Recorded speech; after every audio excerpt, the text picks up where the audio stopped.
Hello friends, welcome back to smart study. ഇന്ന് നമ്മൾ ഈ വീഡിയോയിൽ 5ാം ക്ലാസ്സിലെ കൂട്ടുകാരുടെ സോഷ്യൽ സയൻസ് ഓണം എക്സാമിന് വരാൻ സാധ്യതയുള്ള കുറച്ച് ക്വസ്റ്റ്യൻസും ആൻസേഴ്സുമാണ് ഡിസ്കസ് ചെയ്യാൻ പോകുന്നത്. അപ്പോൾ നമുക്കറിയാം, ഇപ്രാവശ്യം മുതൽ പുതിയ സിലബസ് ആണ്. അതുകൊണ്ട് തന്നെ നമുക്ക് പ്രീവിയസ് ഇയർ ക്വസ്റ്റ്യൻ പേപ്പേഴ്സ് ഒന്നും തന്നെ ഇല്ല. അപ്പോൾ എല്ലാ കൂട്ടുകാരും ഇങ്ങനെയുള്ള ക്വസ്റ്റ്യൻസ് എല്ലാം നന്നായി പഠിച്ചിട്ട് വേണം എക്സാമിന് പോകാൻ. അപ്പോൾ നമുക്ക് നേരെ വീഡിയോയിലേക്ക് കടക്കാം.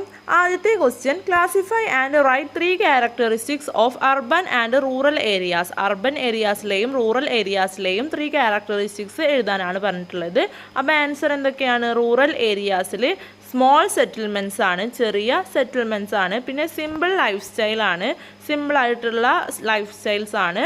പീസ്ഫുൾ എൻവയോൺമെൻ്റ് ആണ്, സമാധാനത്തോടു കൂടിയുള്ള ഒരു അന്തരീക്ഷമാണ്. ലെസ് എക്സ്പെൻസീവ് ആണ്, ജീവിക്കാൻ അധികം എക്സ്പെൻസ് ഒന്നും വരുന്നില്ല, ലെസ് ആയിട്ടുള്ള എക്സ്പെൻസ് ആണ്. അപ്പോൾ ഇതൊക്കെയാണ് റൂറൽ ഏരിയാസ്, അതായത് വില്ലേജ് ഏരിയാസിലുള്ള ക്യാരക്ടറിസ്റ്റിക്സ്. അടുത്തത് നമുക്ക് അർബൻ സിറ്റി ലൈഫ് സ്റ്റൈലിനെ പറ്റിയിട്ടുള്ളത് നോക്കാം. അർബൻ ഏരിയാസ് തിക്ലി പോപ്പുലേറ്റഡ് ആണ്, അതായത് തിങ്ങിയിട്ടാണ് ആൾക്കാരൊക്കെ ജീവിക്കുന്നത്. Busy and modern life style, busy ആയിട്ടുള്ളതും അതേപോലെ തന്നെ ന്യൂജനായിട്ടുള്ള ലൈഫ് സ്റ്റൈലാണ്. മോർ എക്സ്പെൻസീവ്, അവിടെ ജീവിക്കാൻ കൂടുതൽ എക്സ്പെൻസീവ് ആണ്. അടുത്തൊരു ഇമ്പോർട്ടൻറ്റ് ക്വസ്റ്റ്യൻ, രണ്ടാമത്തെ ക്വസ്റ്റ്യൻ ആണ്, what is one advantage of village over city? സിറ്റിയേക്കാൾ വില്ലേജ് നല്ലതാണ് എന്ന് പറയുന്നതിൻ്റെ ഒരു അഡ്വാൻറ്റേജ് എഴുതാനാണ് പറഞ്ഞിട്ടുള്ളത്. അപ്പോൾ എന്താണ്? The villages live very closely together, they gave more importance to neighborhood relationship. അപ്പോൾ അവർ ഒരുമിച്ചാണ്, ടുഗെദർ ആയിട്ടാണ് താമസിക്കുന്നത്. അതേപോലെ അവർ കൂടുതലും നെയ്ബർഹുഡ് റിലേഷൻഷിപ്പിന് ഇമ്പോർട്ടൻസ് കൊടുക്കുന്ന ആൾക്കാരാണ്. അടുത്ത question, have you gone to market in your locality with adults? നിങ്ങൾ നിങ്ങളുടെ മുതിർന്നവരുമായി മാർക്കറ്റിലേക്ക് പോയിട്ടുണ്ടോ എന്ന് ചോദിക്കുന്നുണ്ട്. അതിൽ എ ക്വസ്റ്റ്യൻ ആണ്, what activities are going on there? എന്തൊക്കെ ആക്ടിവിറ്റീസ് ആണ് അവിടെ നടക്കുന്നത്? അപ്പോൾ എന്തൊക്കെയാണ്? Various types of goods are sold, അവിടെ വേരിയസ് ടൈപ്സ് ഉള്ള ഗുഡ്സ് വിൽക്കുന്നുണ്ട്. Vegetable vendors buy vegetables from farmers and sell them. എന്താണ്? പച്ചക്കറികൾ വിൽക്കുന്ന ആൾക്കാർ അത് ഫാർമേഴ്സിൻ്റെ കയ്യിൽ നിന്ന് വാങ്ങിച്ചിട്ട് അത് അവിടെ കൊടുന്ന് സെല്ല് ചെയ്യുന്നുണ്ട്. സെല്ലേഴ്സ് ട്രൈഡ് ഫ്രീലി, സെല്ലേഴ്സ് അവിടെ ഫ്രീ ആയിട്ടും ട്രൈഡ് നടത്തുന്നുണ്ട്. അപ്പോൾ അതൊക്കെയാണ് മാർക്കറ്റിൽ നടക്കുന്ന ആക്ടിവിറ്റീസ്. അടുത്തത് B question, A popular fun competition in rural areas. ഒരു പോപ്പുലർ ആയിട്ടുള്ള ഫൺ കോമ്പറ്റീഷൻ റൂറൽ ഏരിയാസിൽ നടക്കുന്നത് ഏതാണെന്നാണ് ചോദിച്ചിട്ടുള്ളത്. അപ്പോൾ ആൻസർ കാളബൂട്ട് മത്സരമാണ്. അതിനെ ഇംഗ്ലീഷിൽ ബുൾ സർഫിംഗ് കോമ്പറ്റീഷൻ എന്നാണ് പറയാം. അതിൽ C question, what R bull surfing competition held? Bull surfing competition എന്താണ് എന്നാണ് ചോദിച്ചിട്ടുള്ളത്. അപ്പോൾ bull surfing competition held in fields that have been plotted for the second crop after harvest. അപ്പോൾ രണ്ടാമത്തെ വിളവെടുപ്പിന് ശേഷം ആ നിലം ഉഴുതു മറിച്ചിട്ട് ആ ഫീൽഡിൽ വെച്ചിട്ടാണ് ബുൾ സർഫിംഗ് കോമ്പറ്റീഷൻ നടക്കുക. അടുത്ത question, Peeli gave delicious food to her friends because her father is a village farmer. Shall we interview Peeli's father? അപ്പോൾ പീലിയുടെ ഫ്രണ്ട്സിന് ഡെലീഷ്യസ് ആയിട്ടുള്ള ഫുഡ് കൊടുത്തു, കാരണം അവളുടെ അച്ഛനൊരു ഫാർമർ ആയിരുന്നു. അപ്പോൾ നമ്മളോട് ആ അച്ഛനെ, അതായത് പീലിയുടെ അച്ഛനെ ഇൻ്റർവ്യൂ ചെയ്യാൻ, ഫാമറായ അദ്ദേഹത്തിനെ ഇൻ്റർവ്യൂ ചെയ്യാനാണ് പറയുന്നത്.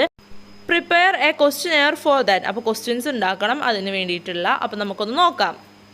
എന്തൊക്കെ ക്വസ്റ്റ്യൻസ് ആവും ചോദിച്ചിട്ടുണ്ടാവുക? What crops are there in this village? എന്തൊക്കെ ക്രോപ്സ് ആണ് നിങ്ങളുടെ വില്ലേജിലുള്ളത്? How do you get such delicious food? നിങ്ങൾക്ക് എങ്ങനെയാണ് ഈ ഡെലീഷ്യസ് ആയിട്ടുള്ള ഫുഡ് കിട്ടുന്നത്? Is farming done alone? നിങ്ങൾ ഒറ്റയ്ക്കാണോ ഫാമിംഗ് ഒക്കെ ചെയ്യാറ്? Who is there to help? ആരെങ്കിലും നിങ്ങളെ അവിടെ ഹെൽപ്പ് ചെയ്യാനായിട്ടുണ്ടോ? അടുത്തത്, ഈസ് വെജിറ്റേറിയൻ ഫാമിംഗ് പ്രോഫിറ്റബിൾ? അപ്പോൾ പച്ചക്കറി കൃഷി നിങ്ങൾക്ക് ലാഭമുള്ളതാണോ എന്നാണ് ചോദിക്കുന്നത്. അപ്പോൾ ഇങ്ങനെയൊക്കെയാണ് നമ്മൾ ക്വസ്റ്റ്യനെയർ തയ്യാറാക്കേണ്ടത്. അടുത്ത ക്വസ്റ്റ്യനിലേക്ക് പോകാം. അടുത്ത question, food is one of the essential elements for human existence. നമ്മളുടെ ജീവിത നിലനിൽപ്പിന് വേണ്ടി ഫുഡ് എന്ന് പറയുന്നത് ഒരു എസെൻഷ്യൽ ആയിട്ടുള്ള എലമെൻ്റ് ആണ്. അതിൽ A question, what were the things used as food by primitive man? ആദ്യകാല മനുഷ്യർ എന്തൊക്കെ ഫുഡുകളായിരുന്നു തിന്നാനായിട്ട് യൂസ് ചെയ്തിരുന്നത്? അപ്പോൾ എന്തൊക്കെയായിരുന്നു? ലീവ്സ്, ഫ്രൂട്ട്സ്, ട്യൂബേഴ്സ്, ഗ്രൈൻസ്, അങ്ങനത്തെ കാര്യങ്ങളൊക്കെ ആയിരുന്നല്ലേ അവർ കഴിച്ചിരുന്നത്. അടുത്തത് B question, what food did early humans get through hunting and gathering? Hunting വഴിയും ഗാദറിങ് വഴിയും പണ്ടുള്ള ആൾക്കാർക്ക് എന്ത് ഫുഡായിരുന്നു ലഭിച്ചിരുന്നത്? അപ്പോൾ എന്തൊക്കെയായിരുന്നു? Fruits, tubers, roots, leaves, egg and shells. അപ്പോൾ ഇത്രയൊക്കെ കാര്യങ്ങളായിരുന്നു ഹണ്ടിങ്ങും ഗാദറിങ്ങും വഴി പണ്ടത്തെ മനുഷ്യർക്ക് കിട്ടിയിരുന്ന ഫുഡ്. അടുത്ത question, over a period of time humans started domesticating animals for their daily food. ഒരു കാലഘട്ടത്തിന് ശേഷം നമ്മൾ മനുഷ്യർ ഡൊമസ്റ്റിക്കേറ്റിംഗ് ആനിമൽസിനെ അവരുടെ ഡെയിലി ഫുഡിന് വേണ്ടിയിട്ട് വളർത്തിയിരുന്നു. അപ്പോൾ അതിൽ first question, what were the first animals the domesticated for food? ഫുഡിന് വേണ്ടി നമ്മൾ ഡൊമസ്റ്റിക്കേറ്റ് ചെയ്തിരുന്ന ഫസ്റ്റ് ആനിമൽസ് ഏതൊക്കെയായിരുന്നു എന്നാണ്. അപ്പോൾ ഏതൊക്കെയാണ്? Goat and sheep. അതിൽ B question, which animal was the first to adapt to humans? ഹ്യൂമൻസിനായിട്ട് അത്രയും അഡാപ്റ്റ് ആയിട്ടുള്ള ആദ്യത്തെ ആനിമൽ ഏതാണെന്നാണ് രണ്ടാമത്തെ ക്വസ്റ്റ്യൻ. ഏതാണ്? ഡോഗ്. അപ്പോൾ ഡോഗ്സ് ആണ് ഹ്യൂമൻസിനായിട്ട് ഫസ്റ്റ് ആയിട്ട് നന്നായി അഡാപ്റ്റ് ചെയ്ത ആനിമൽ. അടുത്ത question, how did early human start farming? എങ്ങനെയായിരുന്നു ആദ്യത്തെ മനുഷ്യർ ഫാമിംഗ് തുടങ്ങിയത്? അതിനെക്കുറിച്ച് നമ്മളൊരു നോട്ട് എഴുതണം. അപ്പോൾ അതാണ് നമ്മൾ നോക്കാൻ പോകുന്നത്. Early human started thinking about agriculture when they noticed seedling sprouting from discarded food items. ആദ്യത്തെ മനുഷ്യർ അവർ കഴിച്ച ഭക്ഷണത്തിൻ്റെ ബാക്കി ഡിസ്കാർഡഡ് ആയിട്ടുള്ള ഫുഡ് ഐറ്റംസിൻ്റെ സീഡൊക്കെ കളയുമായിരുന്നു. അപ്പോൾ അതൊക്കെ മണ്ണിൽ കിടന്ന് സ്പ്രൗട്ട് ചെയ്യാൻ തുടങ്ങിയത് അവർ കണ്ടു. അവിടെ മുതലാണ് അവർ അഗ്രികൾച്ചർ സ്റ്റാർട്ട് ചെയ്യുന്നതിനെ കുറിച്ച് ചിന്തിക്കാൻ തുടങ്ങിയത്. If the seeds were left on the rock they would dry out. അവർ സീഡ്സൊക്കെ ഡ്രൈ ചെയ്യാൻ തുടങ്ങി. If put in water they would got rotten. അപ്പോൾ എന്താണ്, അവർ റോക്കിൽ ഇടുന്ന സീഡ്സൊക്കെ ഡ്രൈ ആവാൻ തുടങ്ങി. അതുപോലെ തന്നെ വെള്ളത്തിലിടുന്ന സീഡ്സൊക്കെ മുളയ്ക്കാൻ തുടങ്ങി. However humans learn that seeds germinate in moist and warm soil. അപ്പോൾ എങ്ങനെയാണ് സീഡ്സ് മോയ്സ്റ്റിലും അതേപോലെ വാം സോയിലും മുളയ്ക്കുന്നത് എന്നവർ പഠിച്ചു. Thus cultivation of crops started. അവിടെ മുതലാണ് ക്രോപ്സിൻ്റെ കൾട്ടിവേഷൻ അവർ സ്റ്റാർട്ട് ചെയ്ത് തുടങ്ങിയത്.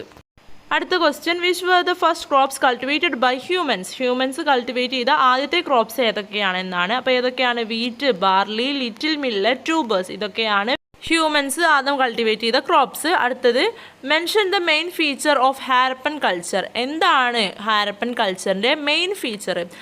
അവിടുത്തെ ഗ്രാനറി ആണല്ലേ മെയിൻ ഫീച്ചർ. അടുത്തത് അതിലെ B question, right one of the most important turning point of the human history. Human ഹിസ്റ്ററിയിലെ one of the most turning point എന്താണ് എന്നാണ് ചോദിച്ചിട്ടുള്ളത്. അപ്പോൾ എന്താണ്? Discovery of wheel കണ്ടുപിടിച്ചതാണല്ലേ.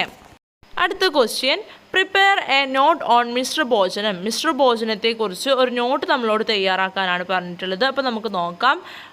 Answer, on 29th May 1917 under the leadership of Sahodaran Ayyappan an inter dining named Mishra ഭോജനം was organized at ചേരൈ in Ernakulam district.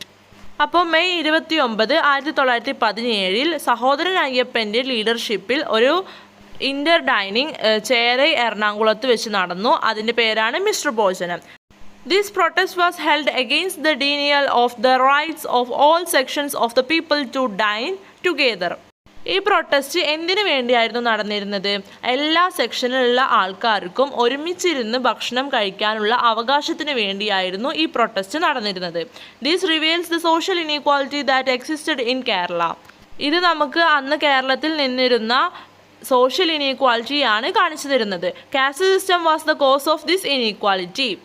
ജാതി എന്ന് പറയുന്ന ഒരു സിസ്റ്റമായിരുന്നു ഈ ഇനീക്വാലിറ്റിക്ക് കാരണം. അടുത്ത question, what are the causes of starvation and poverty? പോവർട്ടിക്കും സ്റ്റാർവേഷനുമുള്ള കാരണങ്ങൾ എന്തൊക്കെയായിരുന്നു എന്നാണ് ചോദിച്ചിട്ടുള്ളത്. അപ്പോൾ എന്തൊക്കെയായിരുന്നു? Climate change, war, unemployment. Climate change ചെയ്യുന്നത്, അതേപോലെ യുദ്ധങ്ങൾ, അൺഎംപ്ലോയ്മെൻറ്റ് മീൻസ് ജോലിയില്ലായ്മ, ഇനീക്വാലിറ്റി ഇൻ വെൽത്ത് ഡിസ്ട്രിബ്യൂഷൻ, അതായത് സമ്പത്ത് ഡിസ്ട്രിബ്യൂട്ട് ചെയ്യുന്നതിലുള്ള inequality are the major causes of poverty. ഇതൊക്കെയാണ് പട്ടിണി ഉണ്ടാവാനുള്ള കാരണങ്ങൾ. അടുത്ത question, explain system of exchange, അതായത് ബാർട്ടർ സിസ്റ്റം എന്താണെന്ന് എക്സ്പ്ലെയിൻ ചെയ്യാനാണ് പറഞ്ഞിട്ടുള്ളത്. അപ്പോൾ എന്താണ്? Before the introduction the system of coinage there was a practice of exchanging goods with each other. അപ്പോൾ എന്താണ്? കോയിനേജ് സിസ്റ്റം വരുന്നതിന് മുന്നേ ആൾക്കാരൊക്കെ ഗുഡ്സ് എക്സ്ചേഞ്ച് ചെയ്തിട്ടായിരുന്നു, ഗുഡ്സ് അങ്ങോട്ടും ഇങ്ങോട്ടും എക്സ്ചേഞ്ച് ചെയ്തിട്ടായിരുന്നു പ്രാക്ടീസ് ചെയ്തിരുന്നത്. This method of exchange is known as barter system. ഇങ്ങനെയുള്ള ഈ ഒരു എക്സ്ചേഞ്ചിങ് സിസ്റ്റത്തിനെ വിളിക്കുന്ന പേരാണ് barter system. Such exchanges brought out many changes in society. ഇങ്ങനെയുള്ള എക്സ്ചേഞ്ചസ് ഒരുപാട് ചേഞ്ചസ് നമ്മൾ സൊസൈറ്റിയിൽ കൊണ്ടുവന്നിട്ടുണ്ട്. അപ്പോൾ ഇതാണ് ബാർട്ടർ സിസ്റ്റം.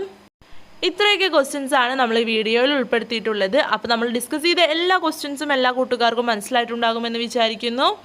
കൂട്ടുകാരുടെ നിങ്ങളുടെ തന്നെ social science Onam exam model question paper നമ്മളുടെ ചാനലിൽ അപ്ലോഡ് ചെയ്തിട്ടുണ്ട് വീഡിയോ ആയിട്ട്. അപ്പോൾ അതെല്ലാ കൂട്ടുകാരും പോയി കാണണം. അതിൻ്റെ ലിങ്ക് ഞാൻ ഈ വീഡിയോയുടെ താഴെ ഡിസ്ക്രിപ്ഷൻ ബോക്സിൽ കൊടുക്കാം. അപ്പോൾ കൂട്ടുകാർ അതെല്ലാവരും ഒന്ന് പോയി കണ്ട് പ്രാക്ടീസ് ചെയ്ത് നോക്കണം. അതൊരു മോഡൽ ക്വസ്റ്റ്യൻ പേപ്പറാണ്. Thanks for watching.